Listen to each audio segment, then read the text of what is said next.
Olá pessoal, tudo bem? Aqui quem está falando é o professor Hugo, do Departamento de Engenharia Elétrica, e a convite do pessoal da organização da Semana Acadêmica, nós vamos trocar uma ideia bem rapidinho aqui sobre redes neurais artificiais.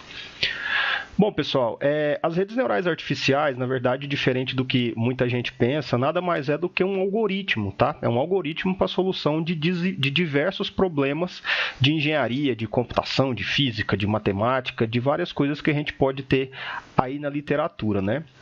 Quando eu falo em redes neurais artificiais, a gente tem uma inspiração, não é cópia, não é baseado. As redes neurais são inspiradas no sistema nervoso central dos organismos superiores, tá?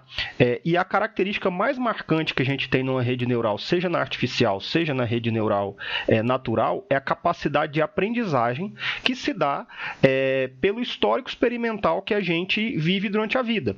Por exemplo, aprender a tocar violão, aprender a resolver um integral, né, que vocês adoram. Então, tudo isso a gente vai aprendendo e vai melhorando no decorrer do tempo à medida que a gente vai ficando mais craque. E o nosso cérebro vai absorvendo aquelas informações para que seja possível a gente resolver determinados tipos de problema. E isso vale para praticamente tudo que a gente tem na vida. Tirando algumas coisas que vem na BIOS, né? Por exemplo, a gente não controla as batidas cardíacas, ou pelo menos, a não ser que você seja um monge lá do Tibete. Mas, em geral, a gente tem essa capacidade de, à medida que a gente vai vivendo, a gente vai conseguindo então resolver problemas com base naquilo que a gente viu e naquilo que a gente viveu durante a vida, né? Uma rede neural biológica, ou seja, basicamente, mas não só o cérebro humano, tem muitas coisas importantes. Por exemplo, ela apresenta sinapses, né, que são as ligações entre esses neurônios, e elas são moduláveis. O que isso quer dizer? Que você pode controlar, né, os neurônios podem controlar a quantidade de pulso elétrico que passa de um neurônio para o outro. E isso é o princípio básico e biológico da aprendizagem, que a gente se inspira para criar algoritmos como as redes neurais artificiais, que nada mais são do que sistemas paralelos e distribuídos, né, de informação, que cada unidade básica é chamada de neurônio artificial, que são conectados uns aos outros, e da forma como eles são conectados e da forma como as informações passam adiante dentro de cada um desses neurônios, é que a gente consegue resolver problemas complexos, observando aí o funcionamento da rede como um todo. Claro que existem várias características, existem vários tipos de rede que são setadas para resolver problemas de diversas naturezas. Eu vou conversar com vocês aqui a respeito de algumas aplicações delas, tá? Então, o que seria o sistema nervoso para a gente? E, de certa forma, também a rede neural artificial. A gente vai ter um processo que recebe um estímulo externo, ou seja, na vida, né, na medida que a gente vai vivendo, é o que a gente vai aprendendo através da captação da natureza com os nossos sensores, e isso, dentro do cérebro e do sistema periférico, a gente vai tendo resposta a essa aprendizagem que a gente tem durante a vida, e atuadores do nosso corpo vão dar a resposta para aquele determinado para aquela determinada situação que a gente viveu. A rede neural artificial vai ser basicamente assim, ela recebe informação da natureza, né, informações de dados, por exemplo, se adapta a resolver aquele problema baseado nos dados que ela conheceu, e a partir disso a gente vai ter uma resposta para a nossa rede.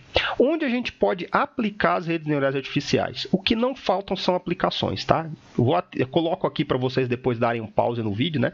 Mas engenharia, teoria da informação, processamento de sinais, medicina, saúde e assim sucessivamente.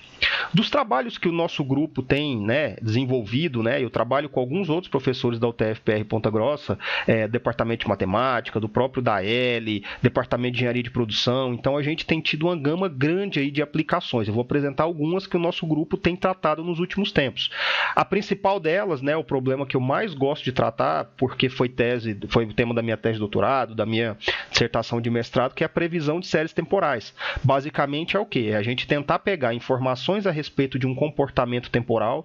O que são séries temporais, professor? Vou dar um exemplo básico. O preço das ações da Petrobras. Aquilo são séries temporais, tá? E a partir do comportamento histórico, a gente vai usar uma rede neural para tentar entender o comportamento futuro. Dentro dessa perspectiva, existe um trabalho que eu venho desenvolvendo há algum tempo, com muitas contribuições na literatura, que é a série de vazões de usinas hidrelétricas. Por que esse problema é importante? Porque, como nós sabemos, o parque gerador brasileiro é predominantemente feito por usinas hidrelétricas. Tá? Então, a maior parte da energia que a gente gera no país é baseado nessa fonte. Dessa forma, é importante a gente ter ideia das vazões, ou seja, que é diretamente proporcional à quantidade de água que nós vamos ter disponível, e isso nos faz permitir que a gente consiga fazer a operação do sistema de uma forma mais eficiente e o planejamento da quantidade de energia que a gente tem, inclusive para fazer o preço da energia no futuro, ou quanto que vai ser possível gerar no futuro.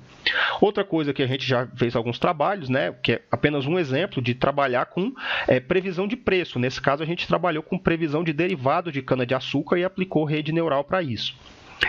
Um outro trabalho que a gente vem desenvolvendo há algum tempo e que já tem algumas contribuições, para além dessa que está aqui colocada, né, é a previsão de poluentes atmosféricos. Né, um trabalho que a gente desenvolve com a professora Yara e o professor Tiago ali do programa de pós-graduação em Engenharia Mecânica. Né? Então, imaginar quanto a gente vai ter de poluição daqui para frente e isso pautar as políticas públicas para que a poluição possa ser reduzida. Uma outra linha de pesquisa, que já não é mais na área de previsão, né, é a gente estudar quanto que a poluição, junto com a quantidade de dados atmosféricos, por exemplo, a umidade do ar, se o ar está seco, se o ar está úmido, se tem chuva, se não tem chuva, até o dia da semana importa na quantidade de internações que a gente pode ter por doenças respiratórias. Tá?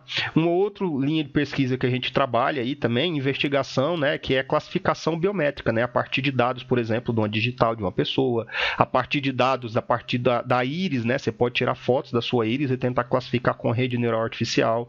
Trabalhos que eu desenvolvo com o professor Estevão, né, aqui do DAEL, por exemplo, pode ser a identificação de sinais, né, por exemplo, alguém que faz sinais em libras e um computador eventualmente pode ler aqueles sinais e traduzir para texto. Então, assim, o que não faltam são aplicações de redes neurais em toda a natureza da engenharia, né? Então, eu fico feliz de poder participar e apresentar isso aqui para vocês. Se alguém tiver mais alguma dúvida, eu ministro a disciplina de redes neurais artificiais todos os anos, né, no segundo semestre, nos programas de pós-graduação e como optativa, né, na elétrica, na computação, na engenharia de produção. E se alguém quiser conversar um pouco sobre o tema, tiver interesse, quiser entender um pouco mais sobre como tudo isso funciona, eu estou à disposição e, por favor, podem me contactar. Agradeço novamente o convite, um abraço para todos aí, galera. Bom encontro para vocês.